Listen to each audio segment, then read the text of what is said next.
Hello friends, welcome back to study with Gyan Prakash. आज के इस वीडियो में हम लोग भारतीय संविधान और राज्य व्यवस्था के अंतर्गत जो भारतीय संविधान की 12 अनुसूचियां हैं उसके अंतर्गत कौन कौन से विषय आते हैं इसी के बारे में चर्चा करेंगे।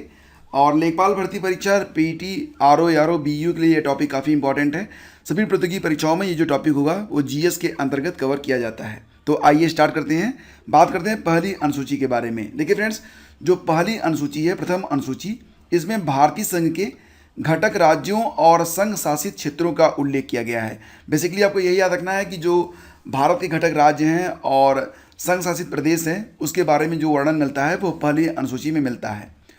2 जून 2014 को आंध्र प्रदेश से पृथक तेलंगाना राज्य बनाया गया और संविधान के 62वें संशोधन के द्वारा दिल्ली को राष्ट्रीय राजधानी क्षेत्र यानी कि एनसीआर का दर्जा दिया गया था। तो ये दोनों जो पॉइंट हैं काफ़ी इंपॉर्टेंट हैं और एग्जाम में इससे सीधे सीधे क्वेश्चन बनते हैं। इसके बाद देखते हैं दूसरी अनुसूची। दूसरी अनुसूची बेसिकली क्या है, इसमें जो भारत के विभिन्न पदाधिकारी हैं जैसे कि राष्ट्रपति, राज्यपाल, लोकसभा के अध्यक्ष और उपाध्यक्ष, राज्यसभा के सभापति और उपसभापति, विधानसभा के अध्यक्ष और उपाध्यक्ष, इनको जो वेतन, पेंशन और भत्ते मिलते हैं इसका उल्लेख दूसरी अनुसूची में किया गया है। तो दूसरी अनुसूची जो है वो वेतन, पेंशन और भत्ते से संबंधित है। बात करते हैं तीसरी अनुसूची के बारे में। तीसरी अनुसूची जो है यह बेसिकली शपथ का उल्लेख मिलता है तीसरी अनुसूची में। तो तीसरी अनुसूची विभिन्न पदाधिकारियों जैसे कि राष्ट्रपति, उपराष्ट्रपति, मंत्री, उच्चतम एवं उच्च न्यायालय के न्यायाधीशों के द्वारा पद ग्रहण के समय ली जाने वाली जो शपथ होती है उसी का उल्लेख मिलता है तीसरी अनुसूची में। ध्यान दीजिएगा कि इसमें प्रधानमंत्री से संबंधित जो शपथ है उसका उल्लेख नहीं किया गया है। चौथी अनुसूची जो है किससे संबंधित है, तो चौथी अनुसूची विभिन्न राज्यों और संघीय क्षेत्रों की राज्यसभा में प्रतिनिधित्व से संबंधित है। बात करते हैं पांचवीं अनुसूची के बारे में। पांचवीं अनुसूची विभिन्न अनुसूचित क्षेत्रों और अनुसूचित जनजाति के प्रशासन एवं नियंत्रण के बारे में उल्लेख मिलता है पांचवीं अनुसूची में। छठी अनुसूची में क्या है, असम, मेघालय, त्रिपुरा और मिजोरम राज्यों के जनजाति क्षेत्रों के प्रशासन के बारे में जो उल्लेख है वो छठी अनुसूची में मिलता है। सबसे इंपॉर्टेंट यहाँ पर आ रहा है सातवीं अनुसूची। सातवीं अनुसूची जो है वह बेसिकली संबंधित है केंद्र और राज्यों के बीच शक्तियों के बंटवारे से। इस सातवीं अनुसूची में 3 सूचियाँ आपको मिलेंगी, संघ सूची, राज्य सूची और समवर्ती सूची। संघ सूची का जो विषय होगा इसमें जो भी विषय दिए गए होंगे उस पर केंद्र सरकार कानून बनाती है। राज्य सूची के विषय पर राज्य सरकार कानून बनाती है, लेकिन अगर विषय राष्ट्रीय हित का हो तो इस पर केंद्र सरकार भी कानून बना सकती है।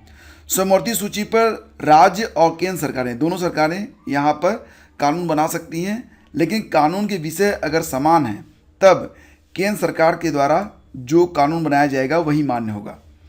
आठवीं अनुसूची में भारत की 22 भाषाओं का उल्लेख किया गया है। याद रखिएगा कि मूल रूप से आठवीं अनुसूची में 14 भाषाएं थी जो कि अब बढ़कर कितनी हो गई हैं, 22 भाषाएं हो गई हैं। नौवीं अनुसूची के अंतर्गत राज्य तथा संपत्ति के अधिग्रहण की विधियों का उल्लेख किया गया है।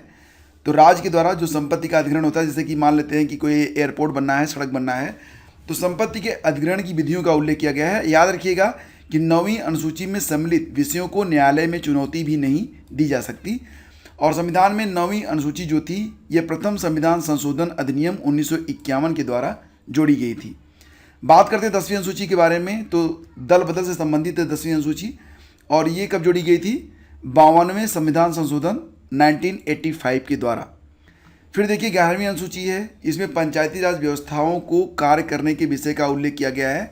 और 11वीं अनुसूची संविधान में 73वें संवैधानिक संशोधन जो कि 1992-93 में हुई थी उसी के द्वारा जोड़ी गई है। इसमें कुल 29 विषय हैं।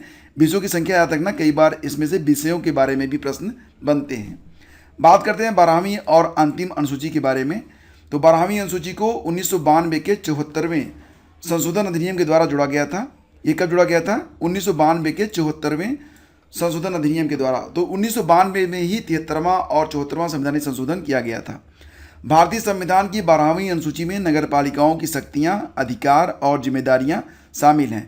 जो 73वीं अनुसूची है यह जो है पंचायती राज व्यवस्था से है। 74वीं जो अनुसूची जो यहाँ पर 73वां संवैधानिक संशोधन है वो पंचायती राज व्यवस्था से संबंधित है और 74वां संवैधानिक जो संशोधन है यह किससे संबंधित है, नगरपालिकाओं की शक्तियां, अधिकार और जिम्मेदारियों से।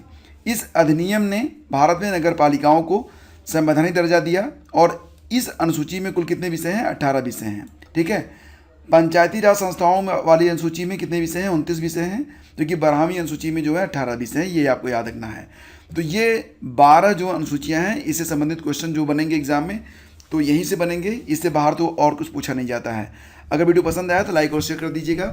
यह एक छोटा सा बूस्टर वीडियो है जो कि आपके नॉलेज को इंक्रीज करेगा।